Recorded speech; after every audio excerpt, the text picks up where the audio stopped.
Thank you for tuning in to News Now. Please subscribe, like, and comment, and leave your thoughts at the end of the video.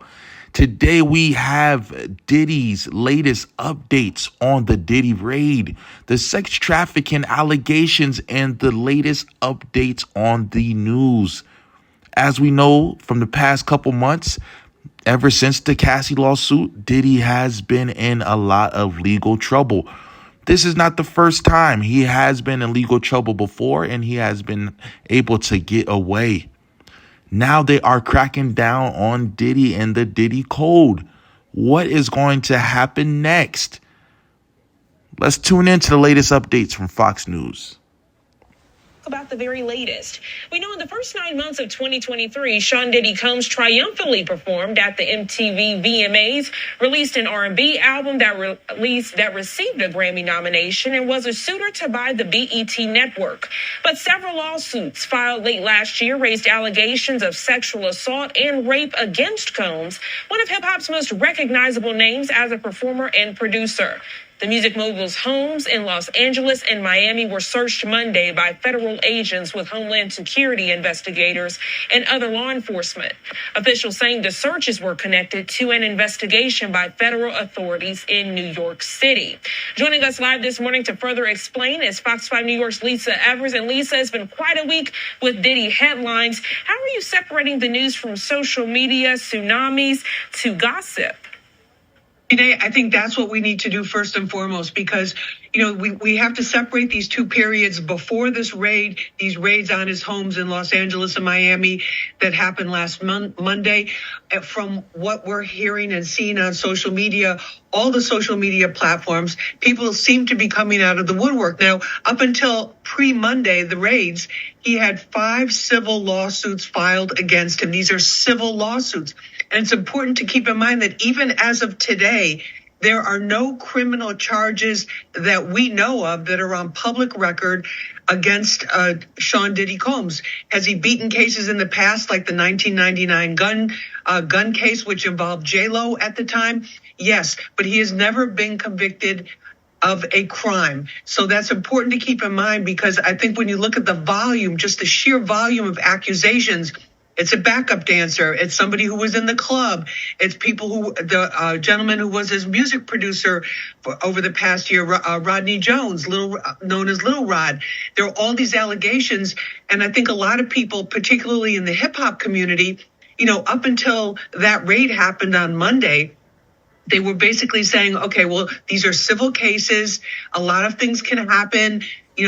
People are seeking huge numbers, 7-figure settlements to settle these lawsuits. Maybe it's more about money. Maybe things got exaggerated to get a bigger award, that type of thing. However, last Monday was basically a change, changed the whole game and took it into a very serious level, a federal law enforcement level.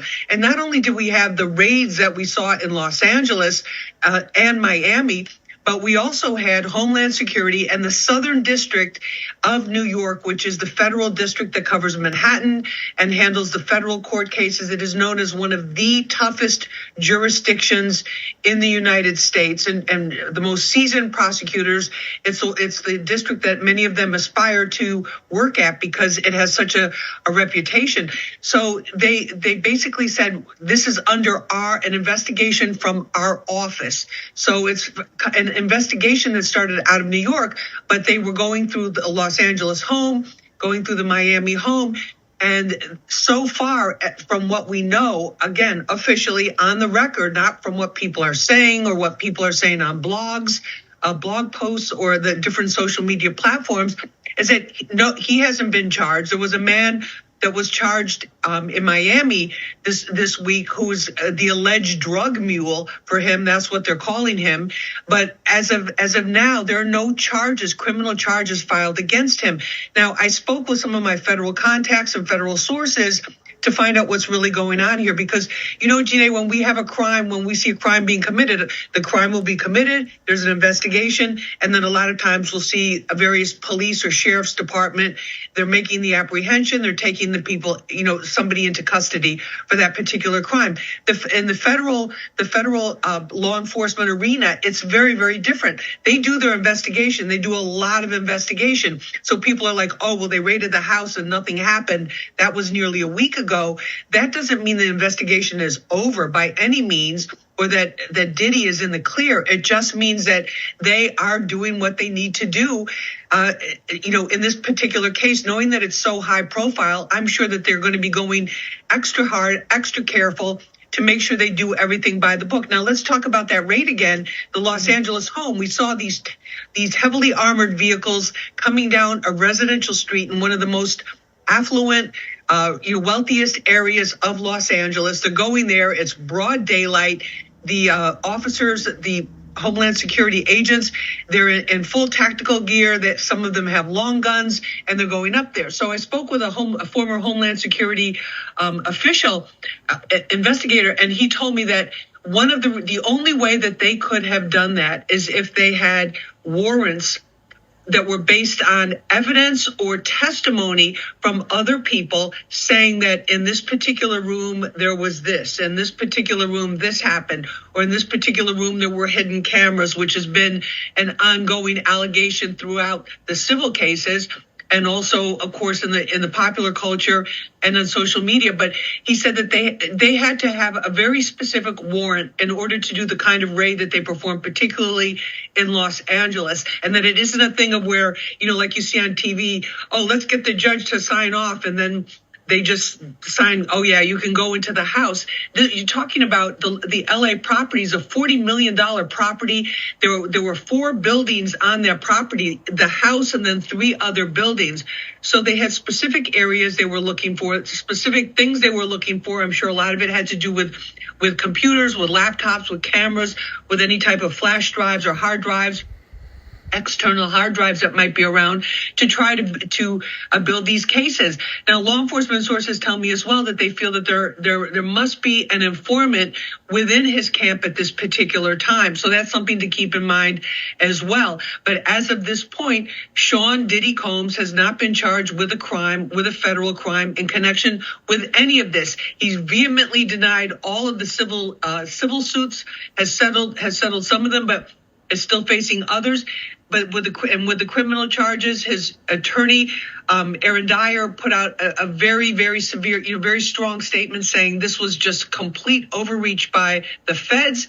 This was unnecessary. That he categorically denies everything that's been happening. So that, if you're just paying attention to that, it sounds like, okay, well, there's nothing really much going on. But I think that is absolutely wrong, because what we don't know is, was there somebody that finally came forward and made a federal complaint or made a criminal complaint against him for these alleged sexual misconduct incidents and some of the other incidents of trafficking and whatever. But Homeland Security confirmed what they were investigating was trafficking and drug use. Those are their 2 main areas. Those agents in particular are expert in those areas because that is really their focus and their concentration. So I'm sure they're going through everything that they have, all the data that they have, whatever they were able to collect or find or not find in the various homes, and they're putting the pieces together. And let's keep in mind also, when you're talking on the federal level, they have a technological capacity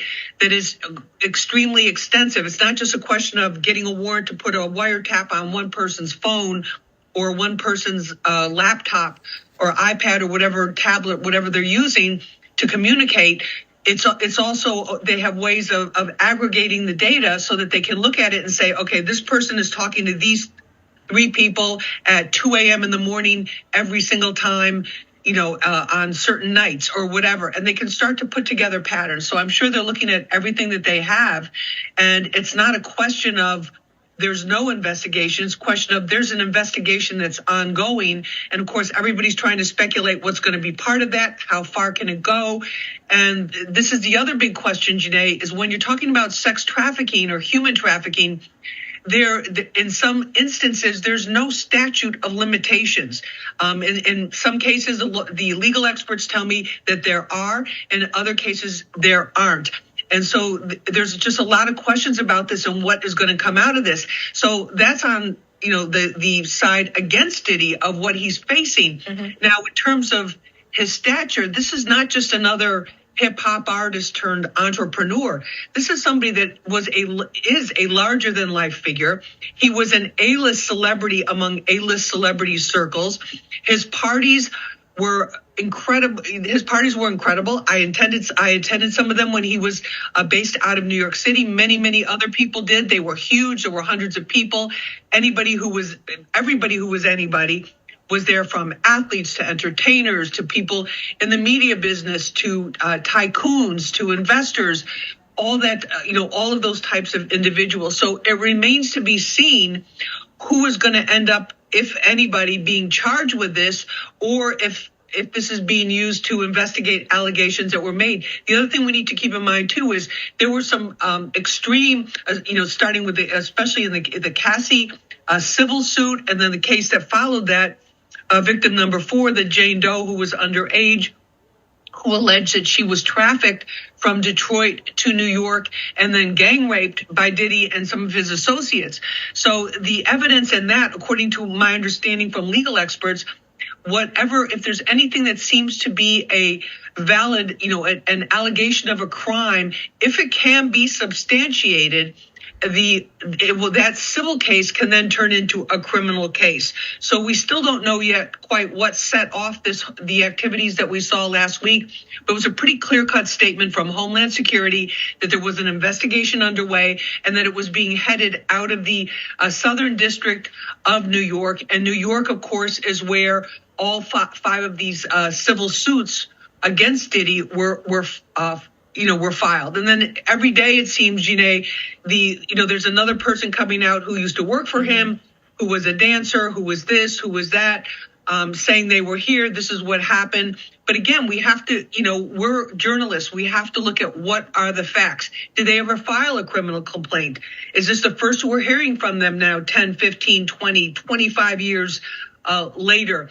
It's just it's kind of this breathless anticipation of what's going to come next. But, the feds are going to take their time, I think, because they got to the point where they actually staged these raids, that there's going to be some kind of activity within the next couple of weeks is the best estimation that I have from federal law enforcement sources of the timeline that is typical in these cases. And of course, with this, they don't know. Somebody may come forward. Somebody may have their own videotapes or their own their own materials or their own evidence. And it's just impossible to say where it's going to go, but it's definitely ongoing.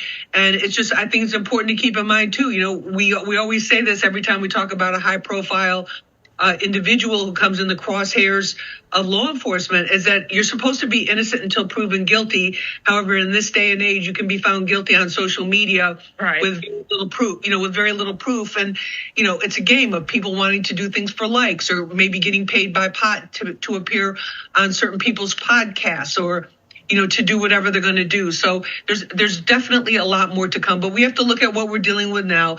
5 civil cases on the books that have been filed, individuals that have come forward, that have gotten lawyers, that have gone through the legal process to file civil suits. No criminal charges yet against Diddy, or maybe ever, depending upon what comes of this investigation. So a lot to keep our eye on here, Janae. Absolutely. And Lisa, I'm so glad and appreciative that you joined us for this very... All right, there you have it, guys. What do you guys think? Please leave a comment down below. Let me know what you guys think about the latest information on the Diddy allegations and the investigation. Where do you think this is going to go for Diddy? What do you think the outcome is going to be for the Bad Boy record label? Is the label done? Is Diddy done? Please make sure to leave a comment down below.